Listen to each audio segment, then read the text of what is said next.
Ìyá ni wúrà, bàbá ni jígí. Ìyá ni wúrà, bàbá ni jígí.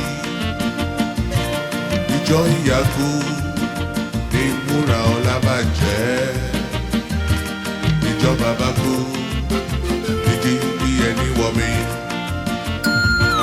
Ìjọ ìyàgò ni wúrà ọlá bàjẹ́.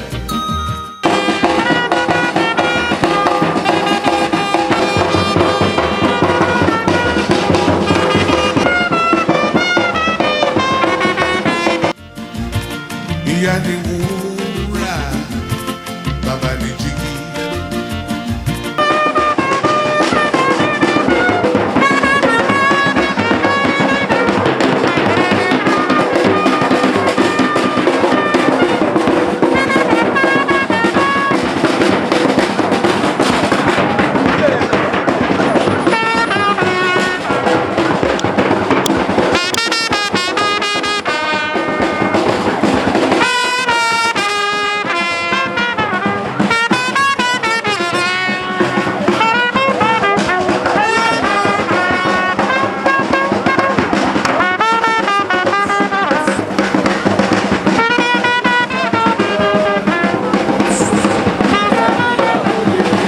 Ìjọ ìyá bá kú ni wúrà ọlá bàjẹ́.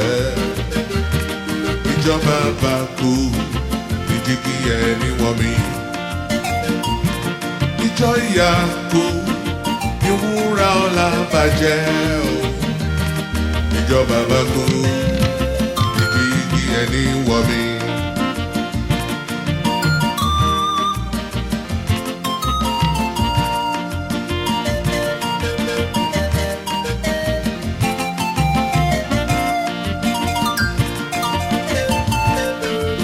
Amanike is a very pleasant somebody.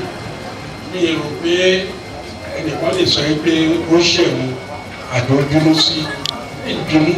Ìjọba tí ń gbé mọ́tò ní ìfikọ̀ dáìbì lọ náà lọ. Ẹ̀gbọ́n mi máa dé òǹkọ̀ wọlé mọ́tò yìí mọ́tò yẹn máa ń gbóná.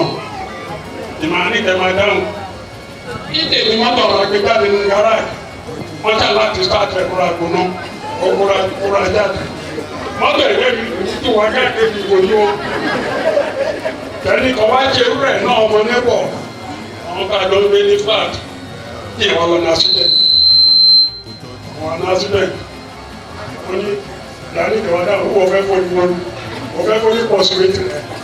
Pọ̀sí tí wọ́n káàkiri náà síbẹ̀ náà ní kẹ́mọ̀ pé mo fi mọ́tò.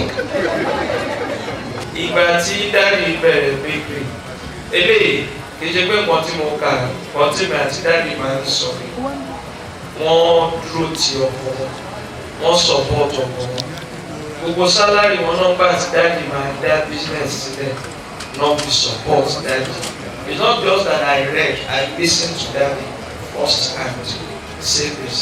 Kò dẹ̀ sóbìnrin tó máa dúró ti ọkọ ẹ̀ tí ò ní jèrè ìyàwó ló fi jẹ́ pé àwọn wọn yanjú wọ́n yàn. Ìjọ tí bàbá kú ni jígí ẹni wọ̀ mí.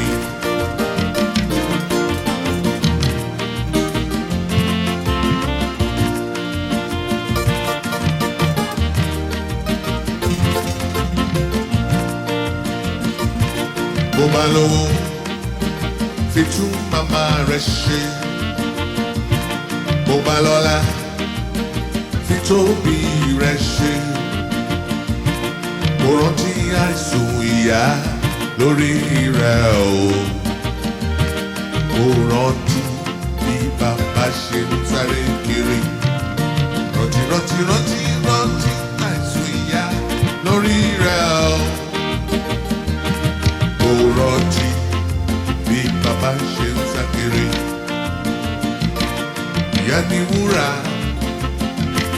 bàbá ni jígí. Ìyá ni wúrà.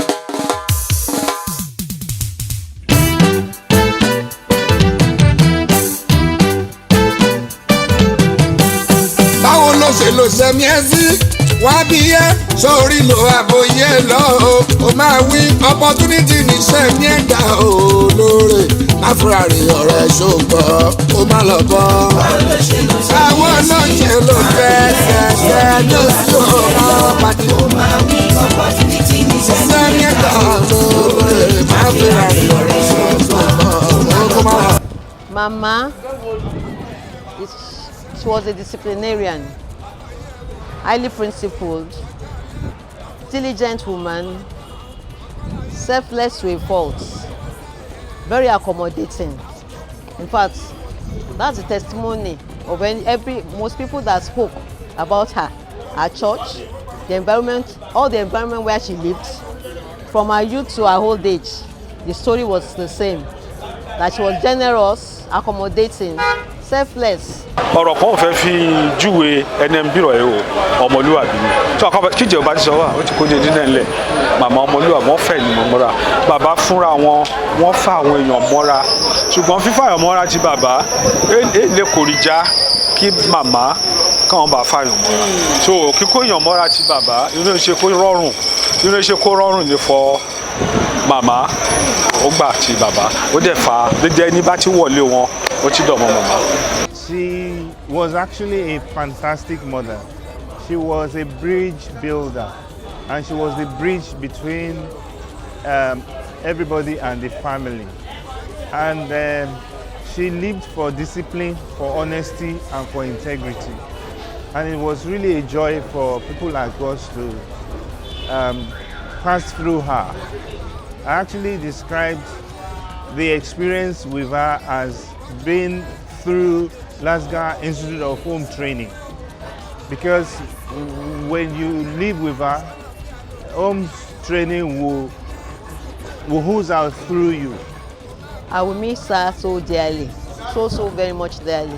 She left a legacy of truthfulness. All of us grew up to be moderate in nature,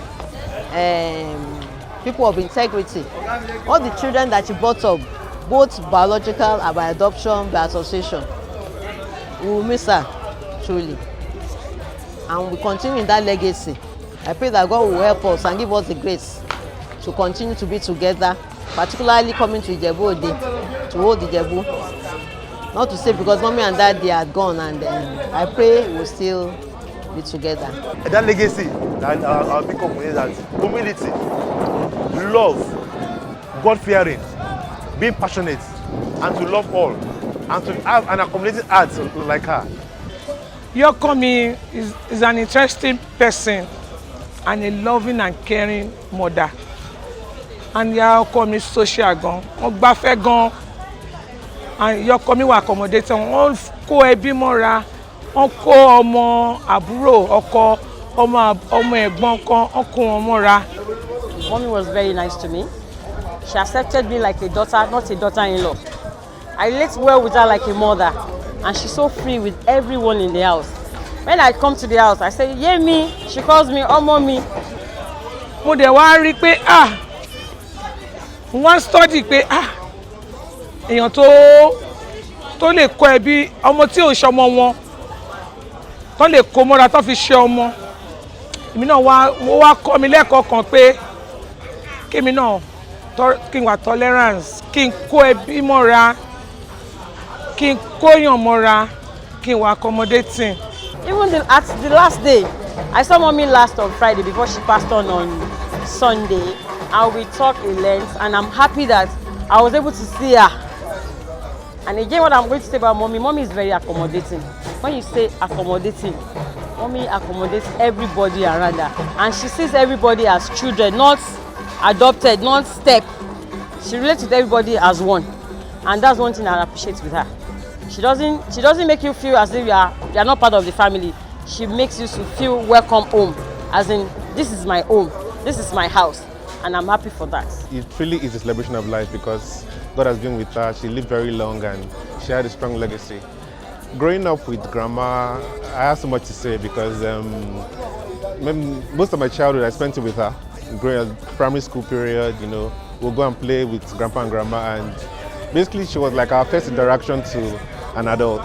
And what I know clearly was that she did not joke with her faith. She's always praying, and she's always praying for everybody else, always intercessory prayers for hours. So it always fascinated us as students. How can someone be so prayerful?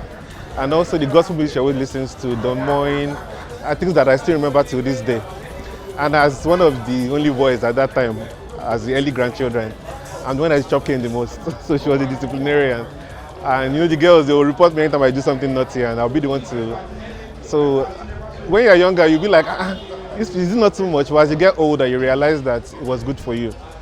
But as you mature, you realize that your relationship with her starts changing. She starts treating like an adult. And by the time you start looking at, your life changes, the way she'll be talking to you, you'll know that, maybe I've even grown a little bit. So one thing I can remember from her is that she was loving, she was selfless. She always thought about every other person. That's just what I can remember. And I'll miss her dearly. One thing about my grandma is she's a giver. She's a lover of God, right? And she's very selfless. Grandma knows how to give tough love. When you say tough love, like she loves wholeheartedly. She lived an exemplary life, and there's a lot to say about grandma, but let me just stop there. And I thank God for the life that she lived. Then things I would take from her, prayerfulness for one. Then two, she didn't joke with God. There are people that are prayerful, but they still have a funny life. She didn't joke with God. Then, naturally, human beings are selfish.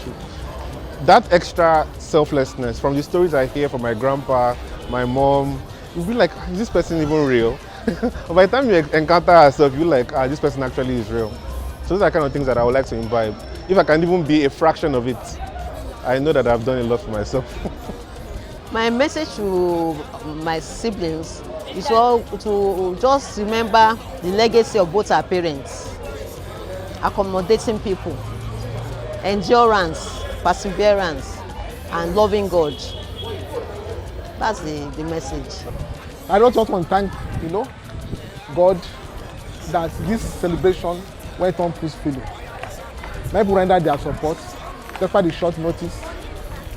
Our relatives that also saw mommy as their mother, that mommy not church together with us, all gave support. KBC, ELAT, our brothers and sisters, relations, all gave their support. I want to thank everyone. Mine was wonderful.